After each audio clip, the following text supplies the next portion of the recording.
Hello students, आज हम next chapter start करते हैं, cell cycle and cell division. ये एक इम्पॉर्टेंट चैप्टर है।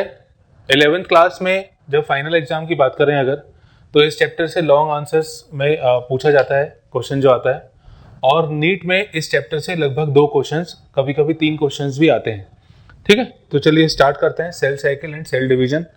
इसमें सबसे पहले हम बात करते हैं कुछ हिस्टोरिकल बैकग्राउंड की, कुछ साइंटिस्ट के बारे में जिन्होंने सबसे पहले इसकी स्टार्टिंग की थी। आपने लास्ट चैप्टर में पढ़ा है रडोल्फ विर्चो के बारे में। रडोल्फ विर्चो ने एक थ्योरी प्रपोज की थी जिसको हम कहते हैं cell lineage theory. Rudolf Virchow ने सेल लीनिएज थ्योरी प्रपोज की थी।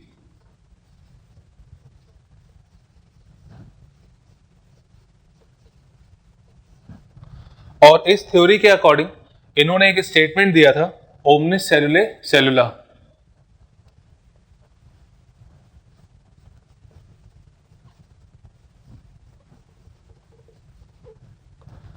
ओमनिस सेलुले सेलुला का मतलब होता है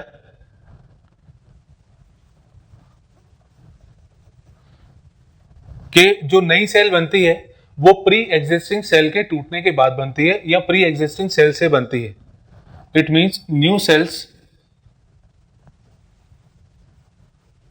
arise from pre-existing cells। ठीक है, तो रडोल्फ विर्चो ने इसकी शुरुआत की, सेल डिवीजन की शुरुआत की। हालांकि बहुत ज्यादा इन्होंने उस पर डिस्कस नहीं किया। इन्होंने सेल लीनिएज थ्योरी प्रपोज की थी और इसमें इन्होंने एक स्टेटमेंट दिया था, ओमनिस सेलुले सेलुला या ओमनिस सेलुले सेलुला। इसका मतलब होता है कि जो नई सेल्स होती हैं वो पुरानी सेल्स से बनती हैं। अब इसके बाद अगर हम प्लांट सेल की बात करें तो प्लांट सेल में जो सेल डिवीजन है ये सबसे पहले बताया था स्ट्रासबर्गर ने। Cell division in plants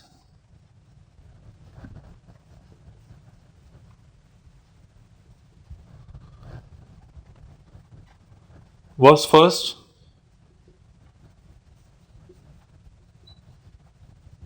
explained by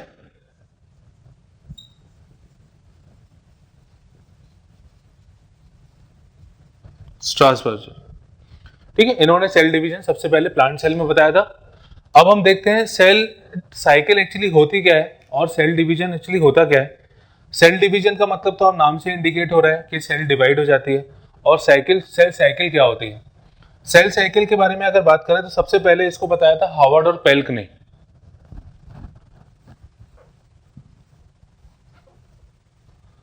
cell cycle के बारे में सबसे पहले बताया था हावर्ड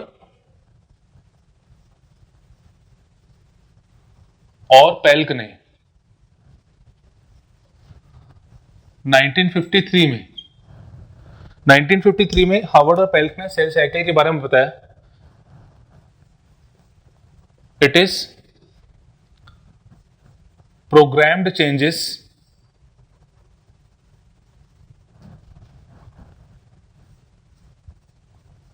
cyclic changes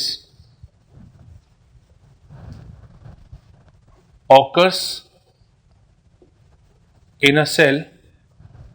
ठीक है, एक साइक्लिक मैनर में या एक प्रोग्राम मैनर में सेल के अंदर चेंजेस होते हैं, और इन चेंजेस के कारण बहुत सारी चीजें होती हैं, जैसे जीनोम का डुप्लीकेशन, सेल का साइज का बढ़ना, फिर उसका डिवाइड होना, फाइनली जो सेल का डिवीजन हम पढ़ते हैं, ये सारी चीजें इसमें आती हैं,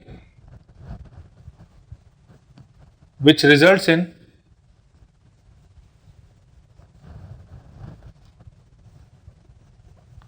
genome duplication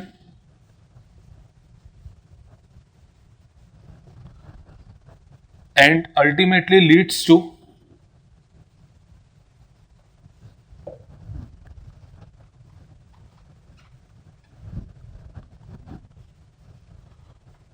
सेल डिवीजन। ठीक है, मतलब धीरे धीरे जो चेंजेस होते हैं और फाइनली जिसके कारण सेल डिवाइड कर जाती है, ये हम सेल साइकिल के अंदर पढ़ते हैं, और इसको सबसे पहले बताया था हावर्ड और पेल्क ने। अब ये जो सेल साइकिल का जो टाइम होता है ये ऑर्गेनिज्म टू ऑर्गेनिज्म वेरी करता है।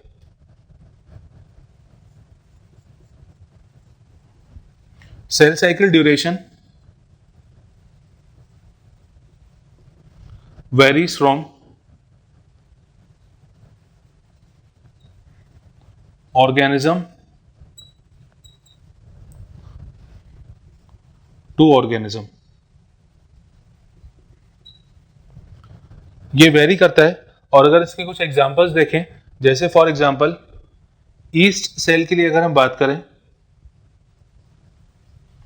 तो सेल साइकिल का जो टाइम होता है ये अप्रोक्सीमेटली 1.5 घंटे का यानी 90 मिनट का होता है। और अगर ह्यूमन सेल की बात करें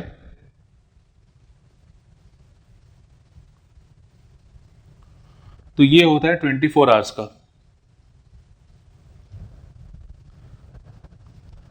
ठीक है, तो ये एक छोटा सा इंट्रोडक्शन वाला पार्ट हुआ सेल साइकिल के बारे में। चलिए इसको जल्दी से एक बार रिवाइज करते हैं और इसके बाद फिर अपन आगे फिर पढ़ते हैं। सबसे पहले इसमें स्टार्टिंग की थी रडोल्फ विर्चो ने एक थ्योरी दी थी, सेल लीनियस थ्योरी। उसके अकॉर्डिंग एक स्टेटमेंट दिया था ओमनिस सेल्ले सेल्ला। इसका मतलब होता है कि जो नई सेल्स होती हैं वो पुरानी सेल से ही बनती हैं। सेल डिवीजन प्लांट सेल में सबसे पहले स्टडी किया था स्ट्रासबर्गर ने। सेल साइकिल के बारे में सबसे पहले बताया था हार्वर्ड और पेल्क ने 1953 में। सेल साइकिल के बारे में कि सेल के अंदर होने वाले प्रोग्राम्ड चेंजेस या साइक्लिक मैनर में चेंजेस जिसके कारण उसका जीनोम का डुप्लीकेशन होता है। जीनोम मतलब होता है सम टोटल ऑफ क्रोमोसोम। जो हैप्लॉइड सेट होता है क्रोमोसोम का, जब उसको टोटल किया जाता है तो उसे हम जीनोम कहते हैं। ठीक है, हैप्लॉइड सेट ऑफ क्रोमोसोम जितने भी होते हैं, total haploid set of chromosome genome कहलाता है। इसका डुप्लीकेशन होता है यानी कुल मिला के जेनेटिक मटीरियल यहाँ पे डिवाइड होता है और जिसके कारण फाइनली सेल डिवाइड हो जाती है। सेल साइकिल का जो ड्यूरेशन होता है वो ऑर्गेनिज्म टू ऑर्गेनिज्म वेरी करता है और ईस्ट सेल में 90 मिनट का होता है और ह्यूमन सेल के लिए 24 आवर्स में देखते हैं। हार्वर्ड और पेल्क ने सेल साइकिल को कुछ पार्ट्स में डिवाइड किया।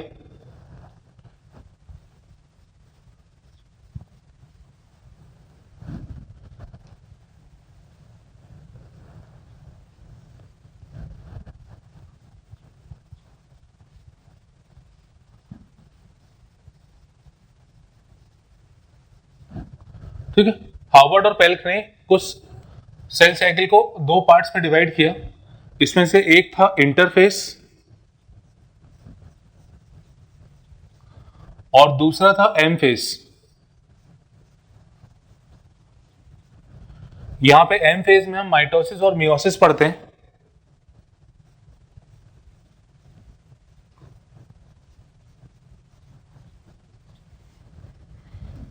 और इंटरफेस के अंदर हम कुछ फेजेस पढ़ते हैं जैसे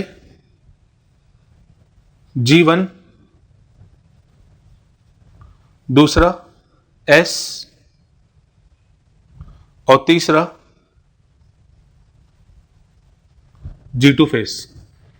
ठीक है, हार्वर्ड और पेल्क ने सेल साइकिल को कुछ पार्ट्स में डिवाइड किया जैसे इंटरफेस और एम फेज। एम का मतलब माइटोसिस और मियोसिस। इंटरफेस में हम ये 3 फेज पढ़ते हैं और कुछ केसेस में हम G0 फेज भी पढ़ते हैं जो कि G1 के बाद आता है। कुछ कंडीशंस में हम G0 फेज भी पढ़ते हैं जो G1 के बाद आता है। तो ये हम अभी स्टार्ट करते हैं, G0 के बारे में डिस्कस करेंगे। ठीक है, पर यहाँ पे आप मेंशन कर सकते हैं कि G0 फेज G1 के बाद आता है। G0 फेज G1 के बाद आता है। और अगर सेल साइकिल को इस तरह से ड्रॉ किया जाए अगर, तो सेल साइकिल फॉर एग्जांपल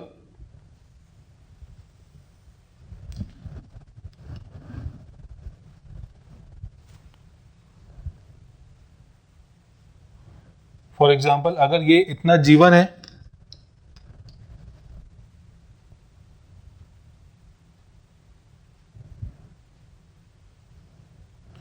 ठीक है, ये पार्ट G1 अगर है तो कुछ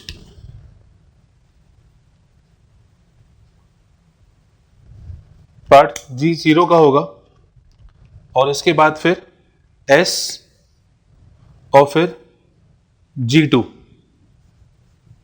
ये G2 ये S, ये पूरा S फेज है और फिर ये G2। मतलब ये सिर्फ शो करने का तरीका है। ठीक है, ये पार्ट जैसे G1 हो गया, फिर G0 आता है, फिर S फेज आता है और फिर G2 फेज आता है। और इसके बाद एम फेज आता है। अब आप इतने में ही समझ जाइए कि इंटरफेस यानी G1S और G2 कितना बड़ा पार्ट यहाँ पे कवर कर रहा है। अगर ह्यूमन सेल की बात करें तो ह्यूमन सेल 24 आवर्स में डिवाइड होती है और 24 आवर्स के अकॉर्डिंग यहाँ तक तो इंटरफेस चला, सिर्फ एम फेज इतना सा है, ठीक है। जबकि हमारे लिए एम फेज काफी इंपॉर्टेंट होता है, यानी मैक्सिमम टाइम सेल अपने आप को प्रिपेयर करती रहती है एम फेज में एंटर करने के लिए।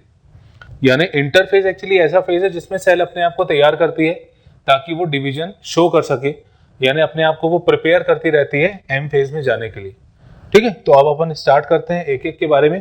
सबसे पहले बात करते हैं एक जनरल इंटरफेस के बारे में।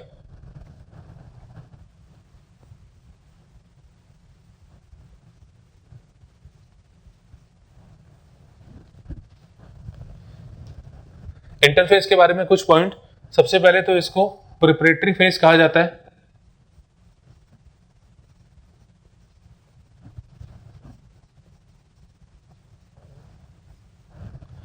यानी सेल अपने आप को प्रिपेयर करती है एम फेज में एंटर करने के लिए, इसीलिए इंटरफेस को प्रिपरेटरी फेज कहते हैं। दूसरा पॉइंट है कि इस फेज में होने वाले जो चेंजेस होते हैं वो काफी स्लो मैनर में होते हैं, स्लो रेट से होते हैं, ठीक है। इसीलिए इस फेज को रेस्टिंग फेज कहा जाता है।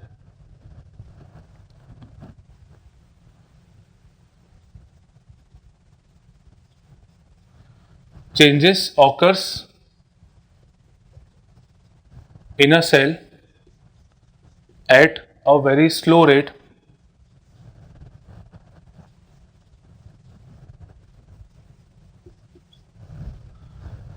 और क्योंकि इतनी काफी स्लो रेट से ये चेंजेस होते हैं, काफी धीरे धीरे होते हैं, इसीलिए इस स्टेज को रेस्टिंग स्टेज कहते हैं।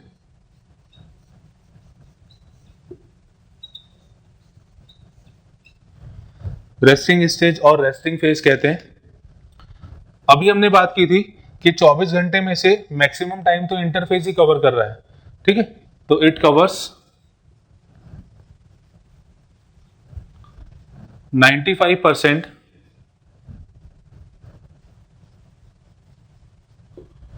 Time duration.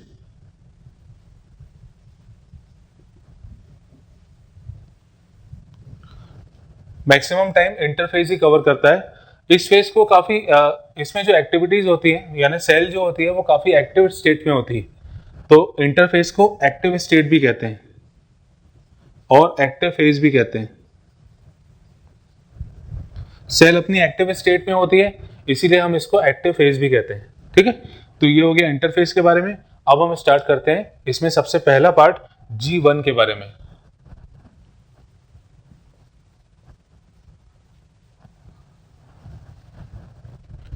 जीवन फेज में हम सेल में होने वाले जो चेंजेस देखते हैं, जीवन फेज को एक्चुअली फर्स्ट गैप फेज भी कहते हैं। It is also known as first gap phase और प्री डीएनए सिंथेसिस फेज, ठीक है। तो फर्स्ट गैप फेज और pre DNA synthesis phase G1 phase के दूसरे नाम है। अब G1 फेज में होने वाले जो चेंजेस हम देखते हैं, सबसे पहले तो इस फेज में प्रोटोप्लाज्म का सिंथेसिस होता है, और यूं कहना चाहिए कि प्रोटीन का पहले सिंथेसिस होता है। और प्रोटीन सिंथेसिस के कारण, क्योंकि प्रोटीन सेल के अंदर अवेलेबल होते हैं, जिसके कारण प्रोटोप्लाज्म भी बढ़ता जाता है। तो पहला पॉइंट है protein and RNA synthesis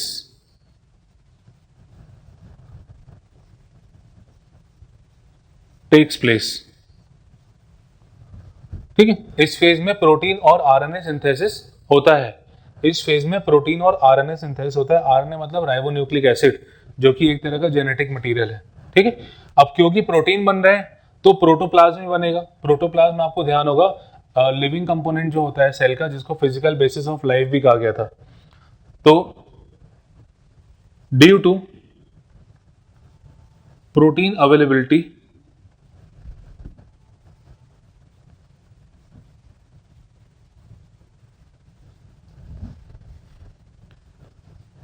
synthesis of protoplasm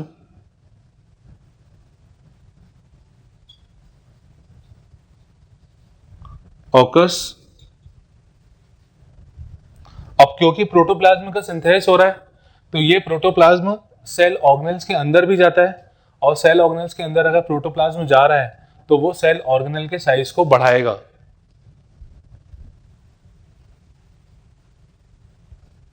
size of cell organelles increases. ठीक है, size of cell organelles increases, और सेल ऑर्गेनेल्स बढ़ेंगी तो वो धीरे से फिर डिवाइड भी होंगी।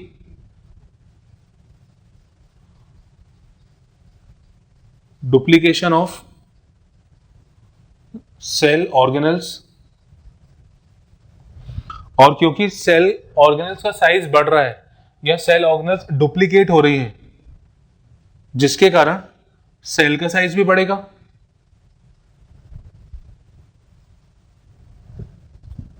ठीक है, तो ये चेंजेस होते हैं G1 फेज में। अच्छा, प्रोटीन और आरएनए का सिंथेसिस यहाँ पे स्टार्ट हो जाता है, और अगर आप देखेंगे तो मेनली जो प्रोटीन सिंथेसिस होता है वो बेसिकली G2 में होता है। G2 हम इसलिए बात कर रहे हैं, देखिए एक्चुअली प्रोटीन सिंथेसिस यहाँ पे भी काफी अमाउंट में होता है, पर जब आप एनसीईआरटी बुक पढ़ेंगे तो उसमें G2 फेज में प्रोटीन सिंथेसिस के बारे में बताया गया है। तो G2 फेज में हम ये मान के चलते हैं कि मेनली प्रोटीन सिंथेसिस होता है। ठीक है, तो यहाँ हम बात करते हैं, जल्दी से फिर से इसको रिवाइज करते हैं, फिर अपन नेक्स्ट फेज पे आते हैं। सेल साइकिल, हार्वर्ड और पेल्क ने सेल साइकिल को दो पार्ट्स में डिवाइड किया था, इंटरफेज और एम फेज। ठीक है, इंटरफेज जो होता है इसके अंदर G1, S और G2 आते हैं। G1 के बाद फिर G0 फेज भी यहाँ पे देखा जाता है, इसके बारे में अभी हम और पढ़ेंगे। ठीक है, अब एम फेज में माइटोसिस और मियोसिस, ये सेल साइकिल को रिप्रेजेंट किया है एक सिंपल वे में, जिसमें ये देखा है कि G1 पहले, फिर छोटा सा पार्ट है G0 का, उसके बाद फिर S फेज और फिर G2 फेज, और G2 खत्म होने के बाद सेल एंटर करती है एम फेज में, यानी माइटोसिस और मियोसिस का फंक्शन वहां पे देखा जाता है। इंटरफेज जो शुरुआत वाला फेज है जिसमें तीनों फेज आ रहे हैं, इसके बारे में ये प्रिपरेटरी फेज कहा जाता है। सेल अपने आप को प्रिपेयर करती है सेल डिवीजन के लिए, एम फेज में जाने के लिए। इस फेज के दौरान कुछ चेंजेस होते हैं सेल के अंदर जो काफी स्लो रेट से होते हैं, इसीलिए इसको रेस्टिंग स्टेज और रेस्टिंग फेज कहते हैं। 95% टाइम ड्यूरेशन ये कवर करता है इंटरफेज, और एक्टिव फेज माना जाता है। ठीक है, G1 फेज को फर्स्ट गैप फेज और प्री डीएनए सिंथेसिस फेज कहते हैं। प्रोटीन और आरएनए का सिंथेसिस इस फेज में होता है, और क्योंकि प्रोटीन बन रहा है तो वो प्रोटोप्लाज्म को भी बनाएगा, और प्रोटोप्लाज्म अगर बनेगा तो वो सेल ऑर्गेनेल्स के अंदर जाएगा, जिसके कारण सेल की एक्टिविटी थोड़ी सी बढ़ेगी, ऑर्गेनेल्स की एक्टिविटी थोड़ी सी बढ़ती है, फाइनली ऑर्गेनेल्स में डिवाइड होने लगती है, डुप्लीकेट होने लगती है, और जिससे सेल का साइज बढ़ता जाता है। तो ये चेंजेस G1 फेज में हुए। नेक्स्ट फेज डिस्कस करते हैं G0 फेज।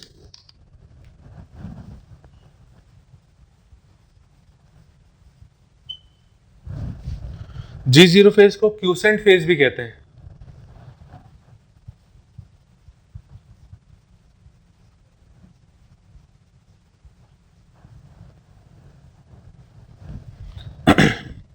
G0 फेज को क्यूसेंट फेज भी कहते हैं। G1 से निकलने के बाद सेल को कुछ प्रोटीन बैरियर्स को क्रॉस करना पड़ता है एस फेज में जाने के लिए।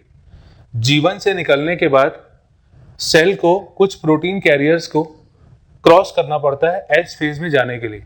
देखिए, अगर सेल एक बार एस फेज में पहुंच गई तो फिर वो डिवाइड हो जाएगी। सेल अगर एक बार एस फेज में पहुंच गई तो वो डिवाइड हो जाएगी।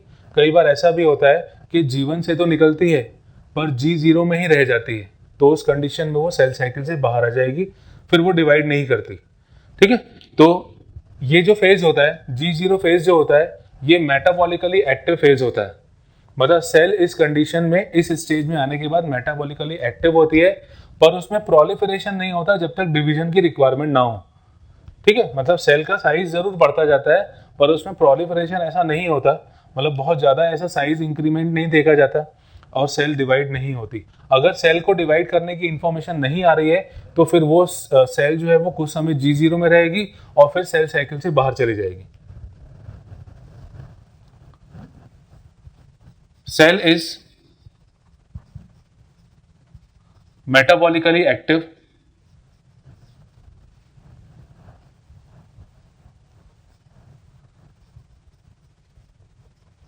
but no longer proliferate until division is required.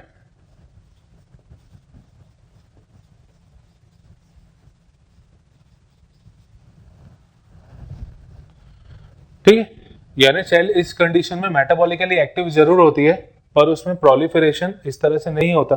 Cell का साइज थोड़ा थोड़ा बढ़ता जाता है। जब तक डिवीजन की इंफॉर्मेशन नहीं आती है कोई प्रोलिफरेशन नहीं होता। सेल डिवीजन की इंफॉर्मेशन आती है तो प्रोलिफरेशन शुरू हो जाता है। अब इसके बाद आता है एस फेज। एस फेज को सिंथेसिस फेज भी कहते हैं।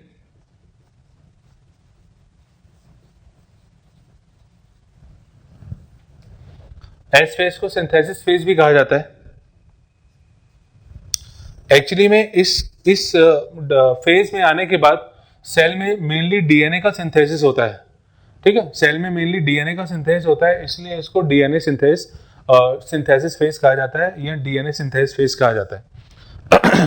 तो इसके बारे में हम स्टार्ट करते हैं। अब G0 फेज से निकलकर सेल जब एस फेज में आती है तो यहाँ पे कुछ एंजाइम्स एक्टिव हो जाते हैं, जैसे फॉर एग्जांपल डीएनए पॉलीमरेज इस फेज में एक्टिव होता है। बहुत इंपॉर्टेंट पॉइंट है, डीएनए सिंथेसिस टेक्स प्लेस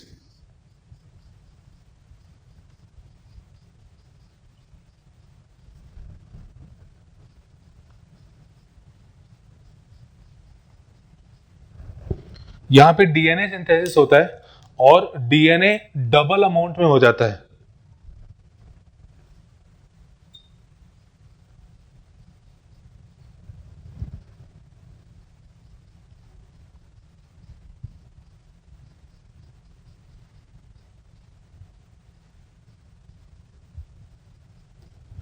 यानी डीएनए का अमाउंट डबल हो जाता है। जैसे फॉर एग्जांपल कई बार क्वेश्चन भी पूछा जाता है कि मान लीजिए सेल एंटर कर रही है साइकिल में डिवीजन के लिए और उसमें जो डीएनए का कंटेंट है वो फॉर एग्जांपल 1C है और 2C है। जैसे फॉर एग्जांपल 2C है, सी ये हमने इंडिकेट किया डीएनए का इनिशियल अमाउंट।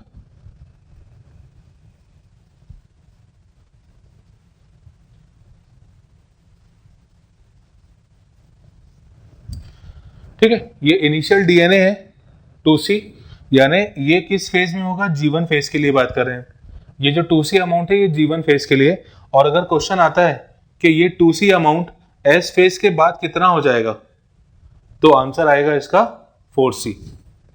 यानी जो भी अमाउंट G1 फेज में दिया हुआ होगा वो S फेज को क्रॉस करने के बाद जस्ट डबल हो जाएगा। ठीक है, ये एक इंपॉर्टेंट पॉइंट है, क्वेश्चंस इस पे पूछे जाते हैं। क्वेश्चंस इस पे बनते हैं कि अमाउंट डीएनए का पूछ, अमाउंट कुछ भी दे सकते हैं, 4C भी हो सकता है, 18C भी हो सकता है, 16C भी हो सकता है, कुछ भी हो सकता है। अब इसके बाद डीएनए का सिंथेसिस तो हो रहा है, ठीक है, पर क्या क्रोमोसोम में चेंजेस होते हैं? एक्चुअली क्रोमोसोम में चेंजेस तो होते हैं पर वो क्लियरली विजिबल नहीं होते। क्रोमोसोम में चेंजेस होते हैं पर वो क्लियरली विजिबल नहीं होते। हम ये मान के चलते हैं कि क्रोमोसोम का जो नंबर होता है वो कांस्टेंट होता है।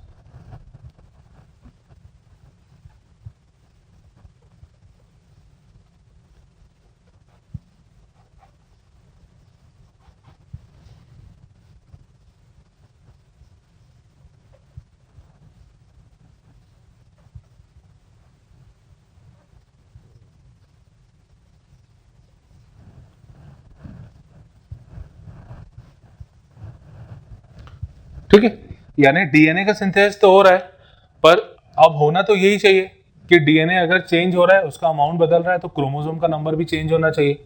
पर यहाँ पे क्रोमोसोम का नंबर या उसका जो भी क्वांटिटी होती है वो चेंज नहीं होती है। एक्चुअली ये प्रोसेस इतना धीरे होता है कि चेंजेस जो होते हैं वो क्लियरली विजिबल नहीं होते। ठीक है, तो यहाँ पे क्रोमोसोम नंबर जो होता है वो कांस्टेंट होता है, या यहाँ पे हम लिख सकते हैं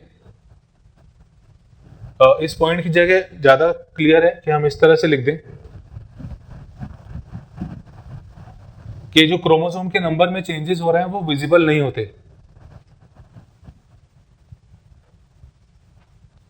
changes in chromosomes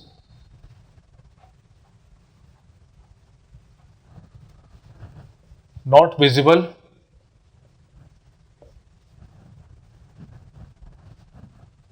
under microscope.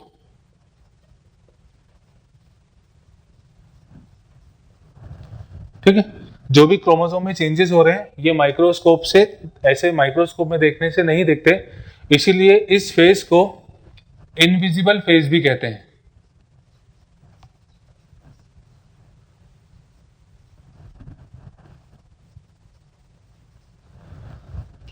ठीक, एस फेज को इनविजिबल फेज भी कहा जाता है। एस फेज को इनविजिबल फेज भी कहा जाता है क्योंकि क्रोमोसोम में होने वाला बदलाव जो होता है वो आसानी से देखा नहीं जा पाता, इसलिए इसको हम इनविजिबल फेज भी कहते हैं। ठीक है, अब इसके अलावा अब क्योंकि डीएनए का सिंथेसिस हो रहा है तो डीएनए के सिंथेसिस में हिस्टोन प्रोटीन का भी सिंथेसिस यहां पे होता है। फॉर्मेशन और synthesis of histone protein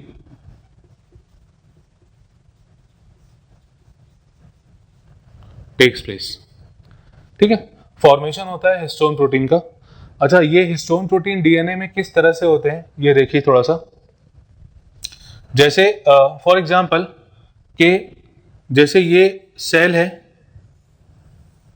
cell के अंदर न्यूक्लियस हम पढ़ते हैं, यहां पे क्रोमैटिन मटेरियल पूरे में फैला हुआ रहता है।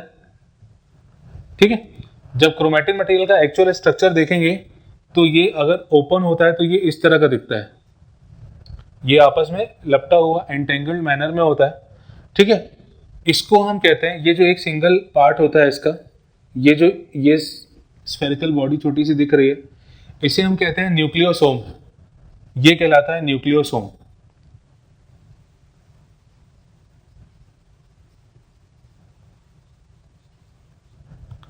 ठीक, ये न्यूक्लियोसोम कहलाता है। और इसमें जो प्रोटीन्स का अरेंजमेंट देखा जाता है, यानी इसमें जो हिस्टोन प्रोटीन्स होते हैं ये कुछ इस तरह से होते हैं। जैसे ये वाला पार्ट हो गया। ठीक है, इसके अंदर फिर प्रोटीन्स होते हैं, हिस्टोन प्रोटीन्स होते हैं, कुछ इस तरह से अंदर प्रोटीन्स पाए जाते हैं। मतलब मैं सिर्फ आपको प्रोटीन का अरेंजमेंट शो कर रहा हूं कि हिस्टोन प्रोटीन एक्चुअली डीएनए में होते कहां पे। तो ये हिस्टोन प्रोटीन्स हैं, H2A, H2B, H3 और H4, ये सारे के सारे पेयर्स में होते हैं। इसका डिटेल आपको अगली क्लास में, मतलब 12th क्लास में पढ़ना है, पर सिर्फ हिस्टोन का अरेंजमेंट यहाँ पे शो किया जा रहा है। हिस्टोन प्रोटीन्स जो होते हैं H2, H2B, H3 और H4 इस तरह से होते हैं। और डीएनए जो होता है, मतलब जो इसके सराउंड में डीएनए होता है कुछ इस तरह से। ठीक है, ये डीएनए यहाँ पे इस तरह से रहता है और यहां पे एक हिस्टोन प्रोटीन होता है H1 जो डीएनए और इन हिस्टोन प्रोटीन्स को जोड़ के रखता है। मतलब ये जो क्रोमैटिन मटेरियल है ये इस तरह का दिखता है और ये जो स्फेरिकल बॉडी है इसको हम कहते हैं न्यूक्लियोसोम। न्यूक्लियोसोम ये वाला पार्ट है, ये जो स्फेरिकल बॉडी दिख रही है, अंदर जो प्रोटीन्स हैं ये हिस्टोन प्रोटीन्स हैं। ठीक है, ये हिस्टोन प्रोटीन्स हैं और डीएनए इसके ऊपर कवरिंग के फॉर्म में प्रेजेंट होता है, लपटा हुआ प्रेजेंट रहता है, घूमता हुआ दिखता है इसमें। तो इस तरह से अरेंजमेंट यहाँ पे होता है। ठीक, तो फॉर्मेशन हिस्टोन प्रोटीन का सिंथेसिस जो होता है वो इस फेज के दौरान देखा जाता है। इसके अलावा कुछ और भी प्रोटीन्स होते हैं जो इस फेज में हेल्प करते हैं, जैसे सीडी के प्रोटीन्स जो होते हैं वो यहाँ पे देखे जाते हैं।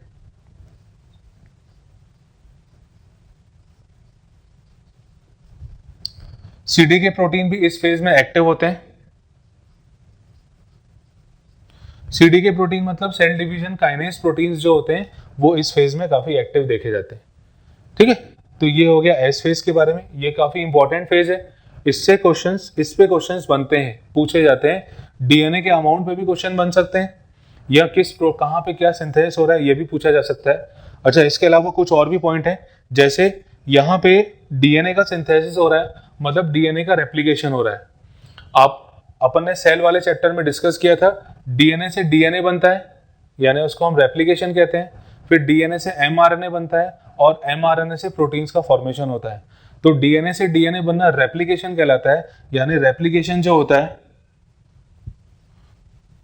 ये जो डीएनए का सिंथेसिस हो रहा है, जिसको हम रेप्लिकेशन टर्म, जिसके लिए हम रेप्लिकेशन टर्म यूज कर रहे हैं, replication of DNA in nucleus. ठीक है, यहां पे डीएनए का सिंथेसिस न्यूक्लियस के अंदर होगा। अच्छा, इसके अलावा आपने लास्ट सेल वाले सेक्टर में सेंट्रियोल के बारे में पढ़ा हुआ है। सेंट्रियोल जो होते हैं वो यहाँ पे होता है। बेसिकली हमने 2 सेंट्रियोल्स के बारे में पढ़ा था। ठीक है, एक्चुअली सेंट्रियोल पहले सिंगल होता है, पर सेंट्रियोल का डुप्लीकेशन होता है। सेंट्रियोल का जो डुप्लीकेशन होता है वो साइटोप्लाज्म में होता है।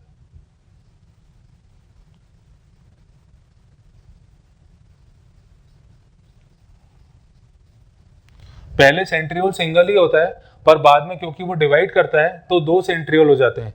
तो सेंट्रियोल का डुप्लीकेशन होता है साइटोप्लाज्म में।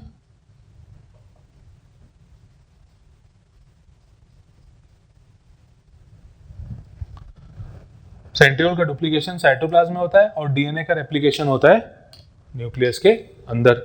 ठीक, तो ये हो गया G0 और क्यूसेंट फेस। इसमें सेल जो होती है वो मेटाबॉलिकली एक्टिव होती है। ध्यान रखिएगा, मेटाबॉलिकली एक्टिव होती है, इनएक्टिव नहीं होती है। पर प्रोलिफरेशन इतना आसानी से नहीं होता। सेल डिवीजन की भी जब इंफॉर्मेशन आती है तो फिर फाइनली सेल जो होती है वो G0 से निकल के G1 में एस फेज में चली जाती है। इस दौरान सेल को कुछ प्रोटीन बैरियर्स को क्रॉस करना होता है, कुछ प्रोटीन बैरियर्स को क्रॉस करना पड़ता है, जिसे हम चेक पॉइंट कहते हैं। ठीक है, हालांकि बहुत ज्यादा काम का नहीं है, पर फिर भी अगर लिखना चाहें तो आप लिख सकते हैं कि सेल को कुछ बैरियर्स को क्रॉस करना पड़ता है। उन बैरियर्स को अपन चेक पॉइंट कहते हैं। नेक्स्ट आता है एस फेज। एस फेज को सिंथेसिस फेज भी कहते हैं। यहाँ पे डीएनए पॉलीमरेज एक्टिव होता है। डीएनए पॉलीमरेज एक ऐसा एंजाइम है जो डीएनए को यूज करके डीएनए की कॉपीज प्रोड्यूस करता है। डीएनए को यूज करके डीएनए की कॉपीज प्रोड्यूस करता है, उसे हम कहते हैं डीएनए पॉलीमरेज। ठीक है, इसे हम इस तरह से भी शो कर सकते हैं कि डीएनए से डीएनए बनाना है तो यहां पे एंजाइम लगता है डीएनए पॉलीमरेज। ठीक, डीएनए से डीएनए बनाने के लिए एंजाइम लगता है डीएनए पॉलीमरेज, और वो इस फेज में एक्टिव देखा जाता है क्योंकि इस फेज में ही डीएनए का सिंथेसिस होता है।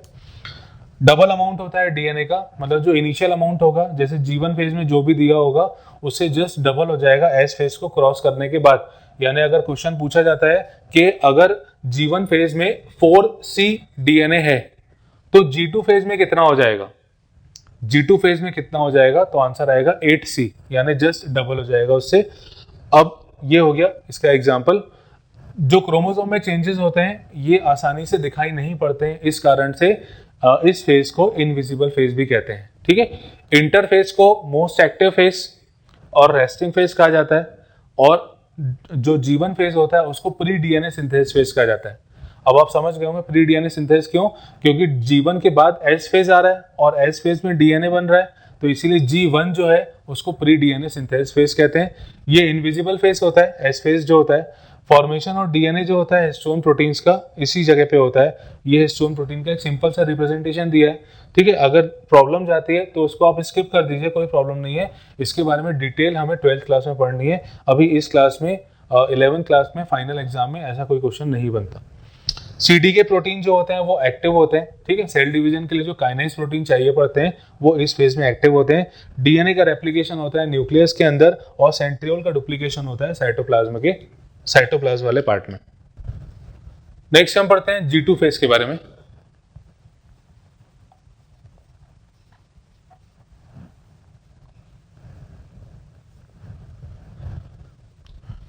G2 फेज जो होता है वो G1 फेज के जैसा ही होता है, मतलब G1 फेज में जो भी चीजें हो रही थी वही चीजें G2 फेज में भी कंटिन्यूएशन मैनर में दिखती हैं। यानी प्रोटीन एंड आरएनए सिंथेसिस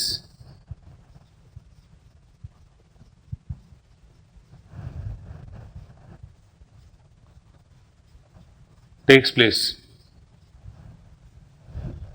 ठीक है, अब क्योंकि ये एस फेज को क्रॉस करने के बाद ये फेज आता है, यानी यहां पे अमाउंट जो डीएनए का होता है वो डबल हो जाता है। Cell contain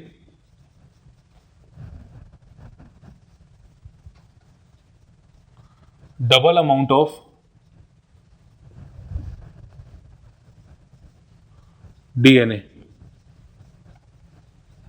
as compare to G1 phase.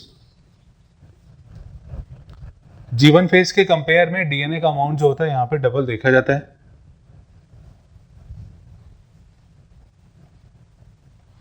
Size of cell organelles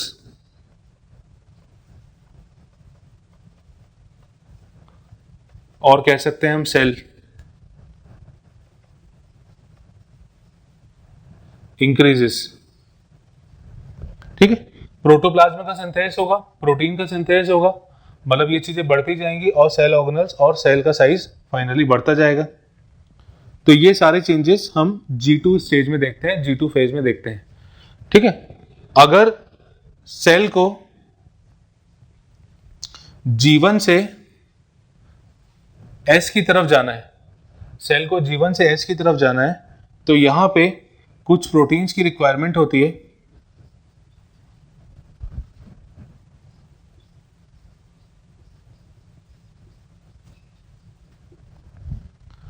इसे हम कहते हैं G1 साइक्लिन और CDC। ठीक है, वहां पे CDK था, यहां पे CDC है। इसके अलावा अगर G2 से M की तरफ जाना है तो इसके लिए रिक्वायरमेंट होती है मैच्योरेशन प्रमोटिंग फैक्टर्स की। मतलब ये कुछ ऐसे सब्सटेंसेस हैं जो सेल को प्रमोट करते हैं अगले फेज के लिए। G1 से S में जाने के लिए साइक्लिन और CDC प्रोटीन की रिक्वायरमेंट होती है। G2 से M में जाने के लिए मैच्योरेशन प्रमोटिंग फैक्टर्स की रिक्वायरमेंट होती है। तो ये हमने देखा इंटरफेज वाला पार्ट। इंटरफेज वाला पार्ट हमारा यहाँ पे कंप्लीट होता है, यानी सेल अपने आप को पूरी तरह से प्रिपेयर कर चुकी है M फेज में जाने के लिए। ठीक है, तो नेक्स्ट हम स्टार्ट करते हैं M फेज के बारे में।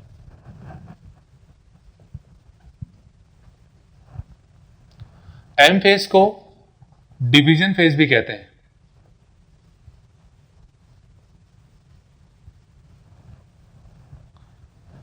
M फेज को डिवीजन फेज भी कहा जाता है। यहां पे हम माइटोसिस और मियोसिस के बारे में पढ़ते हैं। सबसे पहले हम पढ़ेंगे माइटोसिस के बारे में। एक बात मैं बिल्कुल क्लियरली बता दूं, अगर माइटोसिस आपको समझ में आ जाएगा तो मियोसिस भी आ जाएगा। ठीक है, और माइटोसिस समझ में आ जाएगा, ये इसकी आप बिल्कुल टेंशन मत करिए, माइटोसिस आपको अच्छे से समझ में आ जाएगा। एक एक स्टेप अपन बहुत अच्छे से बहुत बारीकी से पढ़ेंगे। ठीक है, पहले हम ये डिस्कस करते हैं कि अब हम करने क्या वाले हैं, मतलब सेल अभी किस स्टेज में है और आने वाले स्टेजेस में वो किस तरह के चेंजेस शो करने वाली है। ये बेसिक थोड़ा सा आप समझ लीजिए, इसको ध्यान रखिएगा। देखिए, अभी हमने शुरुआत में बात की थी, हार्वर्ड और पेल्क ने दो पार्ट में सेल साइकिल को डिवाइड किया था, इंटरफेज और एम फेज। इंटरफेज को हमने कहा था प्रिपरेटरी फेज, क्योंकि सेल अपने आप को प्रिपेयर करती है एम फेज में एंटर करने के लिए। अब हमारा इंटरफेज वाला पार्ट पूरा हो चुका है, सेल ने अपने आप को तैयार कर लिया है एम फेज में जाने के लिए। ठीक है, अब एम फेज में क्या क्या चेंजेस देखने मिलते हैं। देखिए, एम फेज को हम बेसिकली यहां पे माइटोसिस पढ़ेंगे।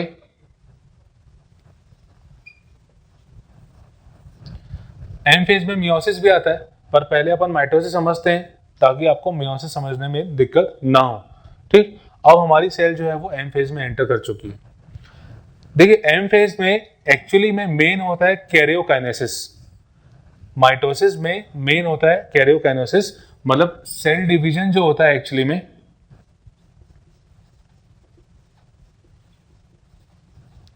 ठीक है, अभी आप माइटोसिस को भूल जाइए, अभी इंटरफेज के बाद क्या चेंजेस होते हैं ये हम देखते हैं। सेल डिवीजन में सबसे पहले होता है कैरियोकाइनेसिस।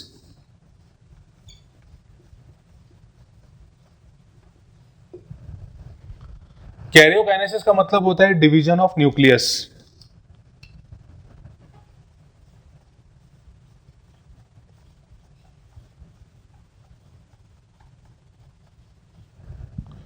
कैरियोकाइनेसिस का मतलब होता है division of nucleus. Cairo word जो है ये बेसिकली न्यूक्लियस के लिए यूज किया जाता है, कई बार ये क्रोमोसोम्स के लिए भी यूज किया जाता है, मतलब न्यूक्लियस के जो कंटेंट होते हैं उनके लिए यूज किया जाता है। तो सेल डिवीजन सबसे पहला स्टेप आता है कैरियोकाइनेसिस। ठीक है, ये पहला स्टेप है। जब कैरियोकाइनेसिस पूरा हो जाएगा, यानी जब न्यूक्लियस का डिवीजन पूरा हो जाएगा, तो उसके बाद जो सेकेंड स्टेप आता है ये आता है साइटोकाइनेसिस। साइटोकाइनेसिस का मतलब होता है जो डिवीजन होता है सेल का और साइटोप्लाज्म का।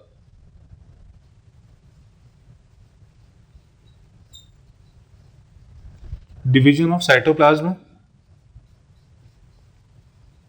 या हम सेल भी कह सकते हैं। मतलब फाइनली सेल डिवाइड हो जाती है और एक्चुअली वो साइटोप्लाज्म के कारण ही होती है। साइटोप्लाज्म बीच में डिवीजन यहाँ पे स्टार्ट हो जाता है। तो सेल डिवीजन के दो मेन स्टेप है, कैरियोकाइनेसिस और साइटोकाइनेसिस। कैरियोकाइनेसिस में न्यूक्लियस डिवाइड हो जाता है, ठीक है। एक्चुअली में होता क्या है, जैसे फॉर एग्जांपल अगर हमारी सेल इनिशियल कंडीशन में है, ये इनिशियल कंडीशन में है सेल हमारी, इसमें अभी एक न्यूक्लियस दिख रहा है। जब कैरियोकाइनेसिस होगा तो कैरियोकाइनेसिस में जो सेल है उसमें दो न्यूक्लियस आ जाएंगे इस तरह से। यानी अगर सेल के अंदर एक न्यूक्लियस से दो न्यूक्लियस में कन्वर्जन हो गया, इस स्टेप को हम कहते हैं कैरियोकाइनेसिस, यानी डिवीजन ऑफ न्यूक्लियस, ठीक है। अब फाइनली क्या होता है, फिर साइटोकाइनेसिस होता है। अब दो न्यूक्लियस बन गए, अब सेल का डिवाइड होना जरूरी हो जाता है। तो सेल डिवीजन में कुछ इस तरह का स्टेप देखा जाता है कि यहां से बीच में सेल डिवाइड हो जाती है और फाइनली वो दो सेल में कन्वर्ट हो जाती है। ये कहलाता है साइटोकाइनेसिस। यानी दो सेल बन गई, एक सेल से पहले दो न्यूक्लियस बने और उसके बाद दो फाइनली सेल में कन्वर्जन हुआ। ये जो कैरियोकाइनेसिस है, ये कैरियोकाइनेसिस हम माइटोसिस और मियोसिस में स्टडी करते हैं। मतलब हम माइटोसिस और मियोसिस में न्यूक्लियस का डिवीजन देखते हैं। बेसिकली मेनली माइटोसिस और मियोसिस में हम न्यूक्लियस का डिवीजन देखते हैं, और फिर जब माइटोसिस पूरा हो जाता है, यानी माइटोसिस की जब आखिरी स्टेज आ जाती है, तब वहां पे फिर साइटोकाइनेसिस होता है। तो अब हमें मेनली पढ़ना है कैरियोकाइनेसिस के बारे में, ठीक है, यानी हमें माइटोसिस के बारे में पढ़ना है। चलिए इसको रिवाइज करते हैं जल्दी, फिर माइटोसिस स्टार्ट करते हैं। G2 फेज, अब सेल एंटर की है S फेज के बाद G2 फेज में। ध्यान रखिएगा, अगर सेल S फेज में आ गई तो फिर वो डिवाइड हो जाएगी। कुछ केसेस होते हैं, कुछ रेयर केसेस होते हैं कि वो मियोसिस में जाने के बाद फिर एक स्टेज में आके रुक जाती है, नहीं तो जनरली वो पूरा डिवीजन कंप्लीट करती है। मियोसिस में भी एक स्टेज में आके रुकती है, कुछ पर्टिकुलर एनिमल्स में, सब में भी नहीं होता, मेनली एम्फीबियंस में होता है वो, ठीक है। पर वो हम डिस्कस करेंगे बाद में। इसमें डबल अमाउंट ऑफ डीएनए होता है, यानी एज कंपेयर टू जीवन से कंपेयर करने के बाद बोल रहे हैं, क्योंकि बीच में एस आता है तो डीएनए का अमाउंट डबल हो जाता है। सेल ऑर्गेनल्स का साइज बढ़ता है, क्योंकि प्रोटोप्लाज्म बनेगा, प्रोटीन सिंथेसिस होगा, तो सेल ऑर्गेनल्स का साइज भी बढ़ेगा और सेल का साइज भी फाइनली बढ़ेगा। जीवन से एस में जाने के लिए जीवन साइक्लिन और सीडीसी प्रोटीन होते हैं। ये आपको सिर्फ याद रखना है कि ऐसे कुछ फैक्टर्स होते हैं जो इस स्टेज को इसमें पहुंचाने में मदद करते हैं, ठीक है। G2 से M में जाने के लिए मैच्योरेशन प्रमोटिंग फैक्टर्स की रिक्वायरमेंट होती है। अभी हम स्टार्ट करेंगे M फेज, जिसको डिवीजन फेज भी कहते हैं। इसमें हम माइटोसिस पढ़ेंगे।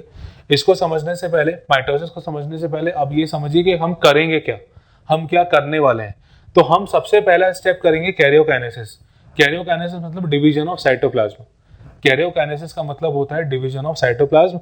ये मियोसिस माइटोसिस दोनों में देखा जाता है। मतलब कुल मिला के हमें माइटोसिस पढ़ना है। मतलब आप अपने दिमाग में इसको सेट कर लीजिए कि हमें न्यूक्लियस का डिवीजन देखना है। हम सेल का डिवीजन अभी नहीं देखेंगे, पहले हमें न्यूक्लियस का डिवीजन देखना है। माइटोसिस की कुछ स्टेजेस होती हैं, प्रोफेज, मेटाफेज, एनाफेज, टीलोफेज। जब टीलोफेज खत्म हो जाएगी तब फाइनली सेल डिवाइड करेगी, और सेल डिवाइड करने के भी कुछ तरीके होते हैं, ठीक है, वो हम यहाँ पे बात करेंगे। पहले हमारा टारगेट जो है वो है कैरियोकाइनेसिस, यानी डिवीजन ऑफ न्यूक्लियस। इसके बाद फिर दूसरा स्टेप आता है सेल का डिवीजन। तो अब हम स्टार्ट करते हैं माइटोसिस के बारे में। चलिए अब हम पढ़ते हैं माइटोसिस के बारे में।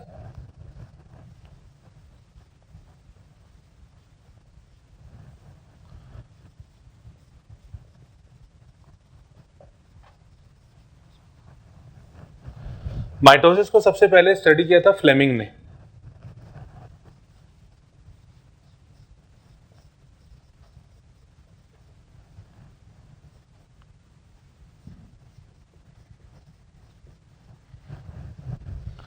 माइटोसिस को सबसे पहले स्टडी किया था फ्लेमिंग ने।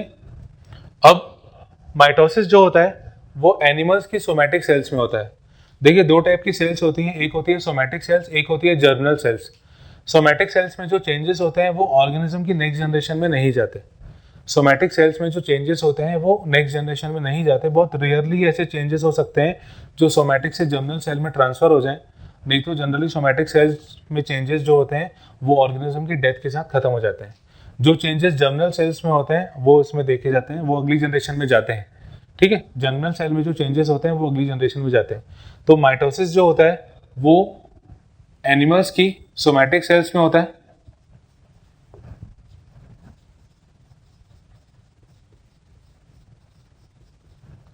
इसके अलावा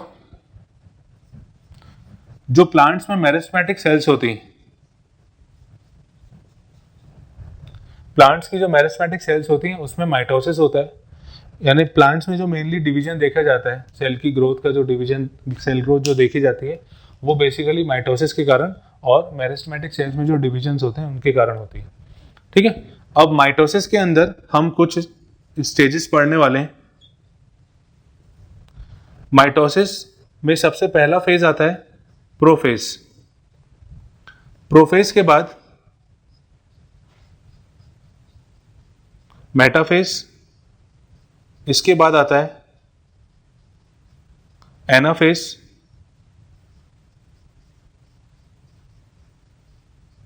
और फिर आता है टीलोफेज। ठीक है, तो ये सीक्वेंस आपको ध्यान रखना है, प्रोफेज, मेटाफेज, एनाफेज और टीलोफेज। प्रोफेज में भी हम इसको कुछ पार्ट्स में डिवाइड करके पढ़ेंगे। अर्ली प्रोफेज, मिड प्रोफेज और लेट प्रोफेज। अर्ली, मिड और लेट प्रोफेज के बारे में पढ़ेंगे। और जब माइटोसिस खत्म हो जाएगा, मतलब टीलोफेज में आते आते न्यूक्लियस जो है वो 2 में कन्वर्ट हो जाएगा और फिर फाइनली सेल डिवीजन यानी साइटोकाइनेसिस वाला पार्ट हम देखते हैं। ठीक है, तो सबसे पहले हम स्टार्ट करते हैं प्रोफेज के बारे में।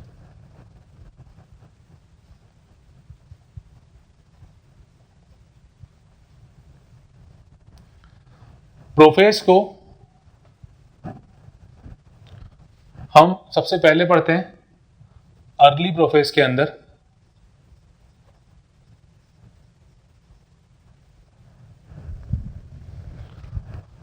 अर्ली प्रोफेज में क्या चेंजेस देखने मिलते हैं ये समझिएगा। देखिए, अभी हमारी सेल जो है वो इस कंडीशन में है, मतलब ये सेल,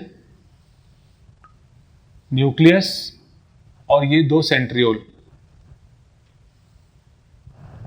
ठीक है, सेल, न्यूक्लियस और 2 सेंट्रियोल अभी इस फिलहाल इस कंडीशन में। और अंदर जेनेटिक मटेरियल यानी क्रोमेटिन मटेरियल। ठीक है, अंदर क्रोमेटिन मटेरियल है, ऊपर 2 सेंट्रियोल है। सेंट्रियोल 2 हो चुके हैं क्योंकि एस फेज में इनका डुप्लीकेशन हो चुका है। सबसे पहला स्टेप आता है अर्ली प्रोफेज में कि क्रोमेटिन मटेरियल का कंडेंसेशन होता है। यहां पे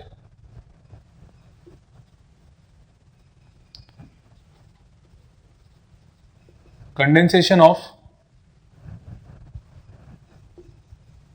क्रोमेटिन मटेरियल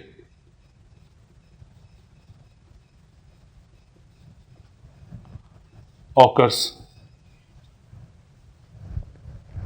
ठीक है, कंडेंसेशन ऑफ क्रोमेटिन मटेरियल होता है। क्रोमेटिन मटेरियल का कंडेंसेशन हुआ, कंडेंसेशन मतलब वहां से पानी निकलने लगा। तो क्रोमेटिन मटेरियल से जब वाटर रिलीज होने लगेगा तो वो धीरे धीरे खुलता जाएगा, क्रोमेटिन मटेरियल धीरे धीरे फैलता जाएगा। It results in formation of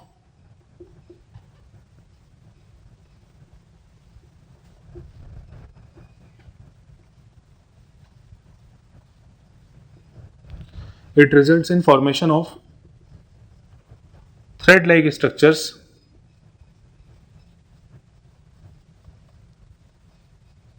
called chromosomes। Chromatin material का जब कंडेंसेशन होता है तो पतले पतले स्ट्रक्चर यानी थ्रेड लाइक स्ट्रक्चर्स, हालांकि वो थिक होते हैं, तो उसका थ्रेड लाइक स्ट्रक्चर्स का फॉर्मेशन होता है और इसे हम कहते हैं क्रोमोसोम। यानी क्रोमोसोम जो दिखने लगते हैं, कहना चाहिए दिखने लगते हैं, प्रोफेज में दिखने लगते हैं, पर पूरी तरह से क्रोमोसोम अभी विजिबल नहीं होते। क्रोमोसोम के जो एंड्स होते हैं वो आपस में जुड़े रहते हैं।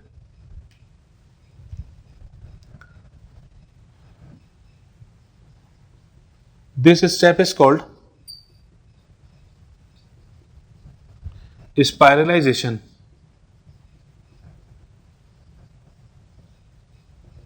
एक्चुअली स्पाइरल मैनर में ये अरेंजमेंट होता है, इसलिए स्पाइरलाइजेशन।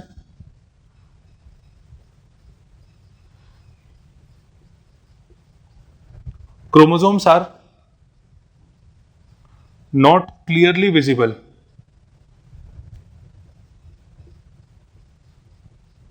क्रोमोसोम्स यहां पे क्लियरली विजिबल नहीं होते। It look like ball of वूल।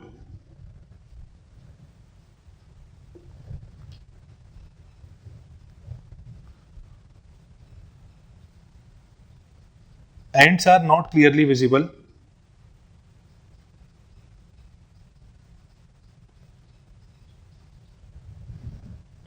यहां पे जो क्रोमोसोम्स होते हैं ये ऊन के गोले के जैसे दिखते हैं।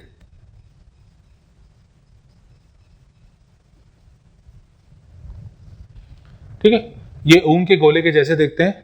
तो ये स्टेज होती है अर्ली प्रोफेज। अर्ली प्रोफेज में होने वाले चेंजेस, ठीक है, इजी है, मतलब आपको ध्यान रखना है बस कंडेंसेशन होता है। कंडेंसेशन के बाद फिर रिजल्ट जो स्ट्रक्चर होता है वो खोलने लगता है, जिसके कारण फाइनली क्रोमोसोम का फॉर्मेशन होने लगता है। पर क्रोमोसोम यहाँ पे क्लियरली विजिबल नहीं होते, उनके एंड्स आपस में जुड़े रहते हैं, ऊन के गोले के जैसे यहाँ पे क्रोमोसोम दिखते हैं। अब सेल एंटर करती है नेक्स्ट स्टेज में, जिसे हम कहते हैं mid prophase.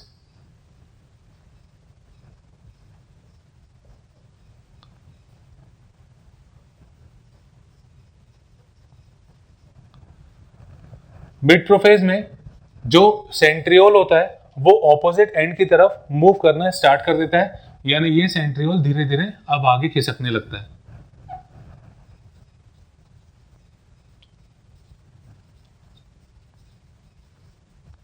Centriole start moving towards opposite pole.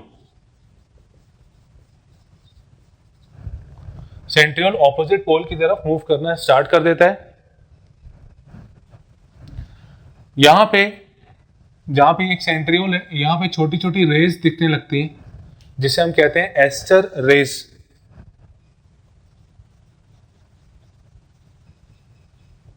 Formation of aster rays. Aster rays actually जो प्रोटीन्स प्रेजेंट होते हैं, प्रोटीन के जिलेशन के कारण होते हैं।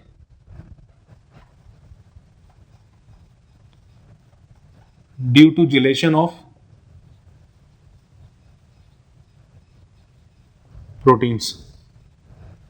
ठीक है, तो ये मिड प्रोफेज में होने वाले चेंजेस, सेंट्रियोल ऑपोजिट एंड की तरफ मूव करना स्टार्ट कर देता है और एस्टर रेज का फॉर्मेशन होता है। नेक्स्ट आता है third, late prophase. Late prophase में अभी हमने देखा सेंट्रियोल ऑपोजिट एंड की तरफ मूव करना स्टार्ट करता है। लेट प्रोफेज में सेंट्रियोल ऑपोजिट एंड की तरफ पहुंच जाता है।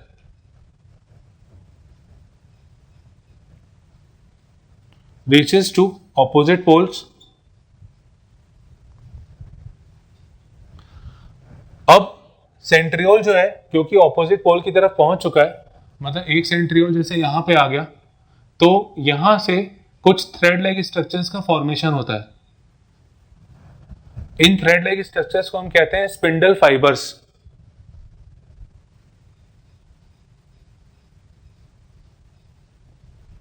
तो फॉर्मेशन ऑफ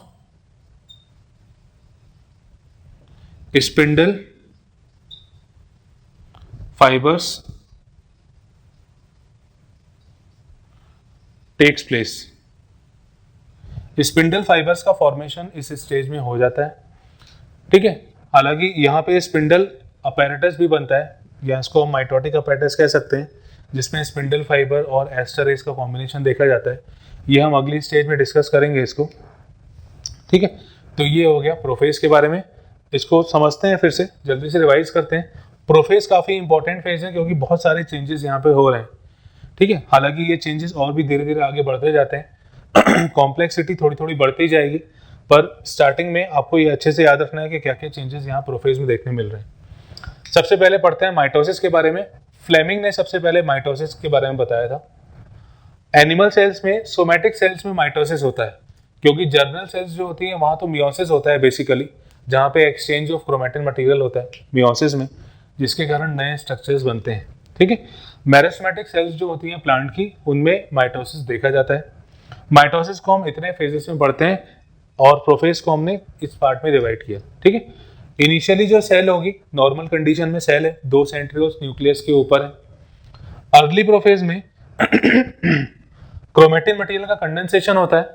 क्रोमेटिन मटेरियल का जब कंडेंसेशन होगा, यानी उसमें से पानी निकलेगा, तो क्रोमोसोम का फॉर्मेशन होगा। क्रोमोसोम जो इस स्टेप को, क्रोमोसोम की जो फॉर्मेशन हो रहा है, इस स्टेप को अपन स्पाइरलाइजेशन कहते हैं। स्पाइरल मैनर में स्ट्रक्चर्स दिखते हैं, इसलिए स्पाइरलाइजेशन कहते हैं।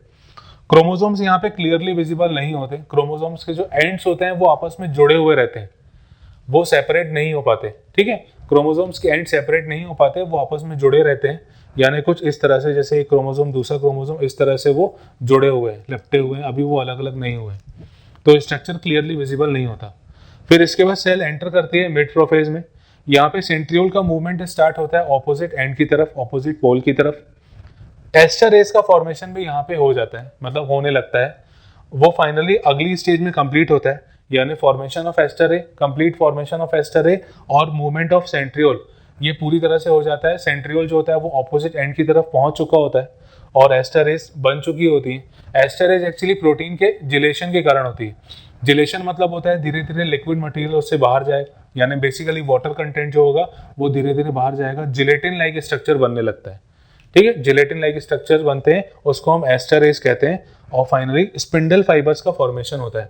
ये बहुत इंपॉर्टेंट पॉइंट है, स्पिंडल फाइबर्स का फॉर्मेशन लेट प्रोफेज में होने लगता है। सेंट्रियोल जो ऑपोजिट एंड की तरफ पहुंचता है, तो वो स्पिंडल फाइबर्स के थ्रू एक दूसरे से जुड़े हुए रहते हैं।